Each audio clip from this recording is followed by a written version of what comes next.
ఏంటండి ఎఫ్ఐఆర్ అంటే? తను చెప్తున్నాను కదా, తను ఇప్పుడు నాకు ఒక ఫ్రెండ్ గా ఇప్పుడు మీరు మీ ఫ్యామిలీలో నేను ఇప్పుడు చెప్పాను కదా, నాకు ఒక ఫ్రెండ్ గా, ఒక ఫిలాసఫర్ గా, ఒక గైడ్ గా, ఒక కేర్ టేకర్ గా ఉన్నారని నేను ముందే చెప్పాను. ఇప్పుడు నాకు ఒక ఫ్రెండ్ గా, ఒక ఫిలాసఫర్ గా, ఒక గైడ్ గా, ఒక కేర్ టేకర్ గా అతను ఉన్నారు. ముందు ఇప్పుడు ఏమో ఇప్పుడు ఇంత మొన్నటి వరకు గుట్టుగా 2 ఫ్యామిలీస్ ఉండేవి. వాళ్ళ ఫ్యామిలీ గుట్టుగా ఉండేది, మా ఫ్యామిలీ గుట్టుగా.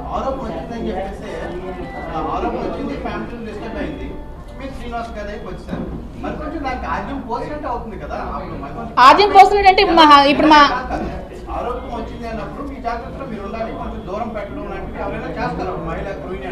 దూరం పెట్టడం జరిగింది. నేను 1 year ఇంట్లో ఉండడం జరిగింది. మీరు కావాలంటే క్యాడర్ ఎవరికైనా అడగండి. 1 year నేను ఇంటి నుంచి బయటకు కూడా రాలేదు. నా వల్ల ఫ్యామిలీస్ లో డిస్టర్బెన్స్ ఉండకూడదు, నా వల్ల పార్టీకి మెయిన్ ప్రాబ్లం ఉండకూడదని ఒక 1 year నేను ఇంట్లోనే ఉన్నాను. ఈవెన్ ఫంక్షన్స్ కూడా అటెండ్ అవ్వలేదు. నేను చాలా మెంటల్ టార్చర్ అనిపించాను ఆ 1 year. ఎందుకంటే నేను చాలా జోవియల్గా, చాలా సరదాగా, చాలా ఫ్రెండ్లీగా ఫ్రెండ్ సర్కిల్తో పార్టీస్ అని, కిట్టీస్ అని ఇవి చేసుకుంటూ నేను ఫ్యామిలీగా ఒక పాస్ట్ లైఫ్ నేను గడిపిన అమ్మాయిని. ఎందుకంటే నేను ఫారెన్లో ఉన్నాను.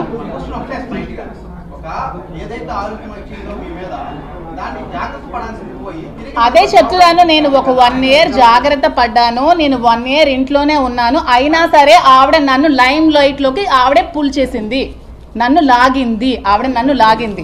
నేను 1 year చాలా పేషెన్స్ తో, చాలా ఓర్పుతో నేను ఇంట్లోనే ఉన్నాను. నేను ఉన్నప్పుడు ఆవిడే నన్ను లైమ్ లైట్ లోకి తీసుకొచ్చింది. ఈ పేరుని స్టేట్ వైజ్ తీసుకెళ్ళింది. నా పేరుని 2 years బిఫోరే దివల్ మాదిరి అని టక్కలకే పరిమితమైన నన్ను ఒక స్టేట్ ఇష్యూ చేసింది ఈవిడ. ఎందుకంటే చెయ్యాలి? నిజంగా ప్రొసీడ్ అవుతామండి. ఇస్తాము, ఇప్పుడు ఇస్తామని చెప్తున్నాను కదా. అంటే ఇప్పుడు లీగల్ నోటీస్ మేము ఇస్తాము, అతను ఇస్తారు, అవన్నీ అవుతాయండి. ఇప్పుడు రాసేటప్పుడు ఆవిడ ఏం చెప్పిందని నిజాలు అయిపోవు కదా. అలా టైటిల్స్ పెట్టి రాస్తే నా పిల్లలు ఇప్పుడు ఏడుస్తున్నారండి. నా పిల్లలకు నేనేం సమాధానం చెప్పాలంటున్నా నా టైటిల్స్ కి? వాళ్ళకే ఇవన్నీ నేను చెప్పినవన్నీ, మిగతా వాళ్ళు కాదండి. నేను ఆ టైటిల్స్ ఎవరైతే పెట్టారో కొన్ని ఛానల్స్ బాగానే రాసే, కొన్ని ఛానల్స్ చాలా దారుణంగా రాశారు. వాళ్ళకే ఈ సమాధానాలు ఎవరైతే రాశారో వాళ్ళకే, ఇవి అందరికీ కాదు కదా. అందరూ ఎందుకు తీసుకోవాలి? లేదండి, అవ్వలేదు. పిల్లలు మా మదర్ దగ్గర ఉన్నారు శ్రీకాకుళంలో, ఇక్కడ చదువుకుంటున్నారు శ్రీకాకుళం స్కూల్లో. ఇక ఫర్దర్గా ఆలోచించాలి ఇంకేం చేయాలనేది. అది మీరు శ్రీని గారికి అడగండి. మీరు శ్రీని గారికి అడగండి. అమ్మ బ్లాక్మెయిల్ చేయడానికి అతడైనా చిన్న కిడ్, 60 years అమ్మ, ఒక స్టేట్ ఎమ్మెల్సీ, 25 years నుంచి పాలిటిక్స్లో రాజకీయాలు చేస్తూ వస్తున్నారు. సో మీరే అందరూ చాలా మంది పెడుతూ ఉంటారు స్టేట్ రౌడీ అని, స్టేట్ లీడర్ అని. అలాంటి మనిషిని నేను ఎలాగమ్మా బ్లాక్మెయిల్ చేయగలను చెప్పండి మీరే. నాకు తెలియదు వాళ్ళ పిల్లలు వచ్చారు. నేను ఎప్పుడైతే న్యూస్ ఛానల్స్ చూసానో అప్పుడే నాకు తెలిసింది. అలా నేను నా ఇంటికి వెళ్ళట్లేదని చెప్పట్లేదు. నేను నా ఇంటికి వెళ్తూ ఉంటాను, నేను వస్తూ ఉంటాను. మా ఇద్దరం కలిసి టెంపుల్స్కి వెళ్తూ ఉంటాము, వస్తూ ఉంటాము. నేనంటే ఫ్రాంక్గానే చెప్తున్నాను. నాకు వాళ్ళు వచ్చి నేను యూట్యూబ్ ఛానల్స్ చూసినంత వరకు ఇంత రచ్చ జరిగిందని, నాకు అందరూ నాకు వీడియోస్ పెట్టినంత వరకు ఇంత బయట జరుగుతుందని కూడా నాకు తెలియదు. తెలిసాక నేను బయటకు వచ్చి నా లైఫ్లో జరిగిందని చెప్పాలి కదా. ఆవిడ ఎంతసేపు ఆవిడ వైపే చెప్తుంది, మరి నా లైఫ్లో జరిగింది కూడా నేను చెప్పాలి కదా.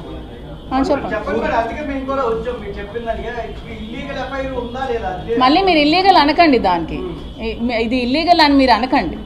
ఆవిడ పేరు పెట్టిందని మీరు ఇల్లీగల్ అఫైర్ అని మీరు పేరు పెట్టకండి. ఆవిడ అలా క్రియేట్ చేసి అలా చెప్పింది.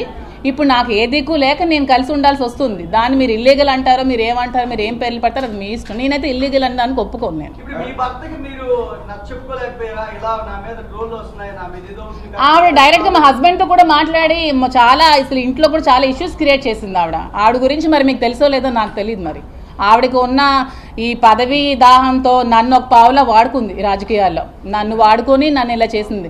ఈ 25 yearsలో శ్రీని గారు చాలా మంది లేడీస్తో పాలిటిక్స్లో చాలా మంది పొలిటీషియన్స్ లేడీస్తో ట్రావెల్ చేస్తూ ఉంటారు కదా. చాలా మంది ఎంపీటీసీలు ఉంటారు, ఎంపీపీలు ఉంటారు, ప్రెసిడెంట్లు ఉంటారు, అందరూ లేడీస్ ఉంటారు. ఎప్పుడు చాలా మందితో లేడీస్తో మాట్లాడతారు. మరి అందరు లేడీస్తో మాట్లాడితే నన్నే ఎందుకు ఆవిడ ఇచ్చేయాలి, ట్రాప్ చేయాలి? ఆవిడ నన్ను ట్రాప్ చేసింది, నేను శ్రీని గారిని ట్రాప్ చేయడం కాదు. ఈవిడ నన్ను ట్రాప్ చేసి నన్ను ఒక పావులాగా వాడుకొని ఆవిడ టికెట్ పొందడానికి నన్ను యూజ్ చేసుకుంది ఆవిడ. నేను ఎవరిని ట్రాప్ చేయలేదు. ఏంటి రాజకీయాల్లోకి వస్తే ఎవరైనా రాజకీయాల్లోకి వస్తారండి. మొన్న ఎలక్షన్లో ఫస్ట్ ట్రిప్ నిలిచిన వాళ్ళు కూడా గెలిచారండి. అదంతా లక్ అండి. రాజకీయం మా చిన్నప్పటి నుంచి ఉంది. రాజకీయం చేయాలంటే ప్రతి ఒక్కరు రాజకీయాలు చేయగలరండి. దాంట్లో ఏముంది, పూర్వం నుంచి మాకు వచ్చింది. ఇవన్నీ ఎందుకండి కబుర్లు? ఎవరు ఇప్పుడు ఓకే, మీరు ఆ క్వశ్చన్ అడిగారు కదా సౌమ్య గారు, శ్రీని గారిని ట్రాప్ చేశారని. శ్రీని గారిని ట్రాప్ చేయాల్సిన అంత అవసరం నాకేముంది? మార్నింగ్ ప్రెస్ మీట్లో వాణి గారే చెప్పారు, ఫైనాన్షియల్ క్రైసిస్లో మేము ఉన్నాము, శ్రీని గారు ఒక షర్టు బనియంతో వచ్చారు, అతనికి ఏమీ లేదు అని చెప్పారు. మరి ఏమీ లేనప్పుడు, అతని దగ్గర రూపాయి కూడా లేనప్పుడు అతన్ని ట్రాప్ చేయాల్సిన అవసరం నాకేముంది? ఒక 60 years అతన్ని ఏమీ లేని అతన్ని ట్రాప్ చేయాల్సిన అవసరం ఏముంది? ఫైనాన్షియల్గా మేము వెల్ సెటిల్డ్, మా ఫాదర్ గారు వెల్ సెటిల్డ్, మా హస్బెండ్కి ఒక 10 to 15 lakhs శాలరీ వచ్చేది, మా మాయ గారు వెల్ సెటిల్డ్. సో ట్రాప్ చేయాల్సిన అవసరం నాకు ఏముందండి? సౌమ్య గారు చెప్పండి.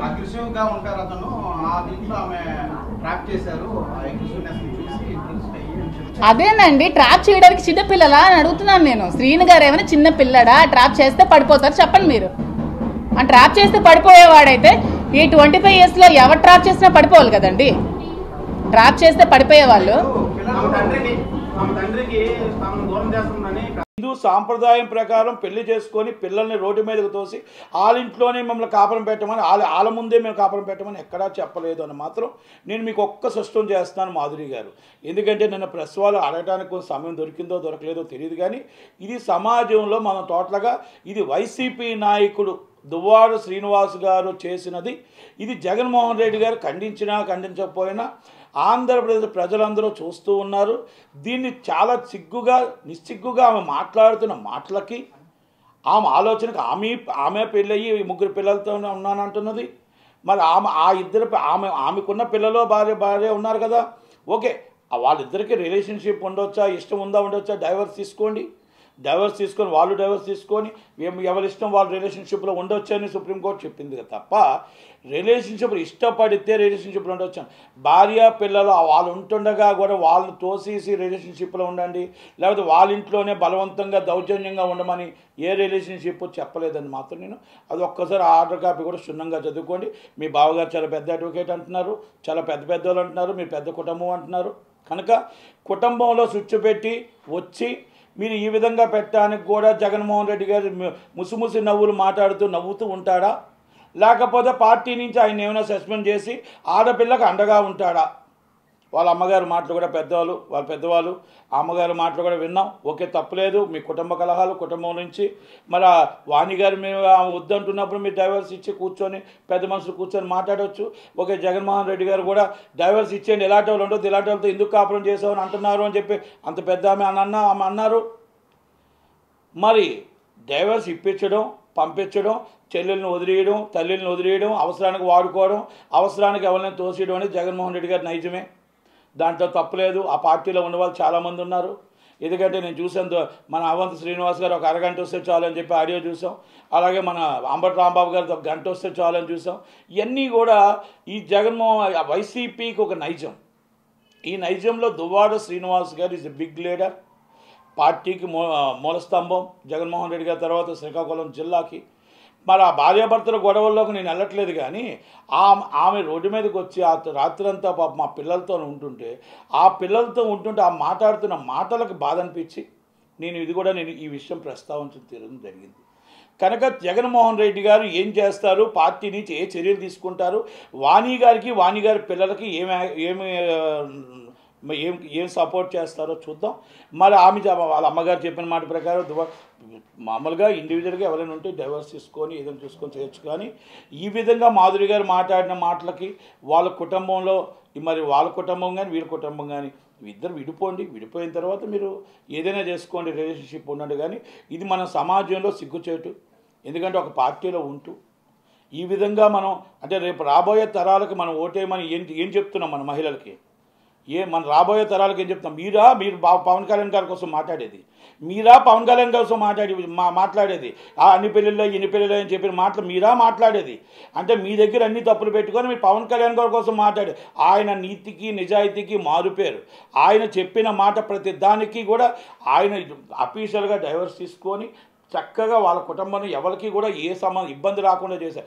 మీలాగా రోడ్డు మీదకి రాలేదే, మీలాగా వాళ్ళ ఫ్యామిలీస్ రోడ్ల మీద కూర్చొని డైవర్స్ ఇవ్వకుండా ఆడపిల్లల్ని ఇబ్బంది పెట్టలేదే.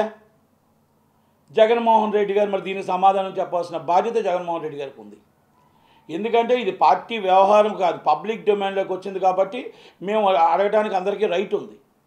ఎందుకంటే పవన్ కళ్యాణ్ గారి కోసం మీరు అన్ని మాటలు మాట్లాడారే, అసలు మీరు అనుచరులు మాట్లాడారంటే మీరు కూడా మాట్లాడారే, 3వ పేరు వారు 3వ పేరు, ఆఖరికి 4వ పేరు నేను చేసుకుంటాను రా అన్నారు పవన్ కళ్యాణ్ గారు. 4వ పేరు నువ్వేనా అని అడిగారు, సరిపోయింది కదా. అంటే నేను ఎందుకు అడుగుతున్నా అంటే మీ నాయకత్వంలో మీ అనుచరులంతా ఇలాగే చేస్తారా? రేపు రాబోయే తరం మొన్న కానీ 2024 గెలిపించి ఉంటే మీరు ఒక చట్టం తెచ్చేవారా? ఆడపిల్లలకు అన్యాయం జరుగుతుంటే మరి ప్రతిపక్ష నాయకుడిగా నా ప్రతిపక్ష హోదా కావాలి, నాకు బుల్లెట్ ప్రూఫ్ కావాలి, నాకు 1000 మంది సెక్యూరిటీ కావాలి, అవి అడుగుతారేంటండి? మీ పార్టీలోనే ఇన్ని జరుగుతుంటే ఆడపిల్లలకు అన్యాయం జరుగుతుంది, ఆడపిల్లలకు అన్యాయం జరుగుతుంది. కనుక దయచేసి దానికోసం ఏం సమాధానం చెప్తారో మీరు చెప్పండి. లేదు అనుకుంటే మీరు పార్టీ నుంచి ఇమీడియట్గా సస్పెండ్ చేస్తారా?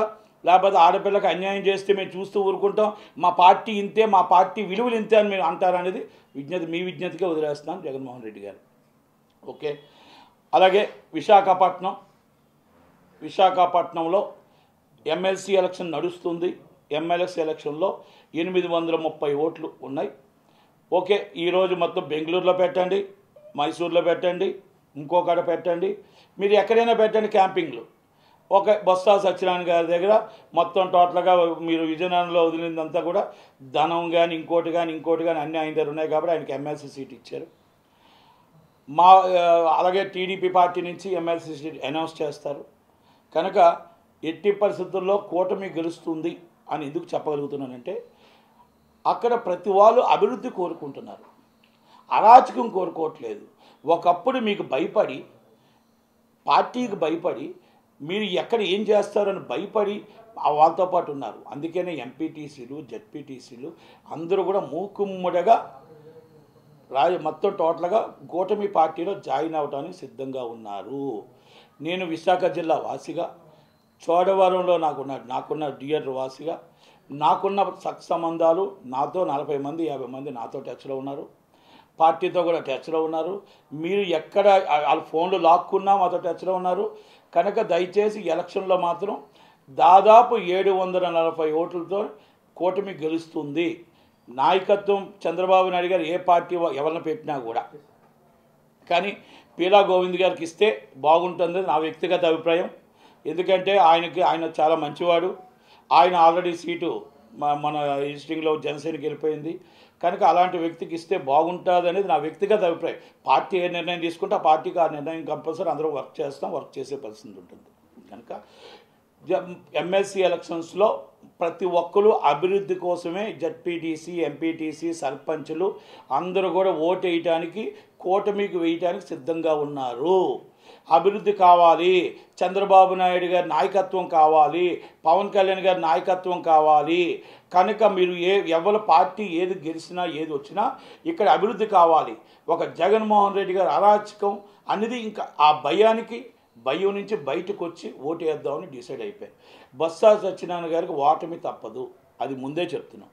ఎస్, ఆత్మహత్య ప్రకారం కంపల్సరీ ఓటు కూటమి గెలుస్తుంది. ఎవరు పార్టీ నిర్ణయించినా కూటమి గెలుస్తుంది. ఇంకొకటి పవన్ కళ్యాణ్ గారు